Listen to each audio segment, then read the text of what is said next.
স্বাধীনতা কখনো ভিক্ষা নয়, তা অর্জন করতে হয়। এই মন্ত্রে জেগে উঠেছিলেন মাস্টারদা সূর্য সেন, বিনয় বাদল দীনেশ, ক্ষুদিরাম বসু, ভগৎ সিং, চন্দ্রশেখর আজাদ, নেতাজি সুভাষচন্দ্র বসু প্রমুখ বিপ্লবী বীর যোদ্ধারা। নারী শক্তির দিক থেকেও ভারত পিছিয়ে ছিল না।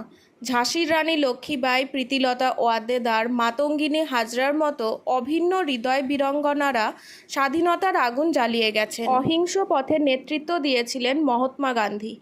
অসহযোগ আন্দোলন, আইন অমান্য আন্দোলন, লবণ সত্যাগ্রহ, ভারত ছাড়ো আন্দোলন সব কিছুই ব্রিটিশ সাম্রাজ্যের ভিত নাড়িয়ে দিয়েছিল।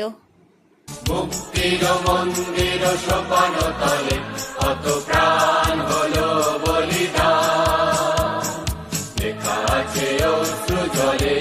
1947 সালে 15ই আগস্ট মধ্যরাতে যখন পণ্ডিত জওহরলাল নেহেরু বলেছিলেন, অ্যাট দ্য স্ট্রোক অফ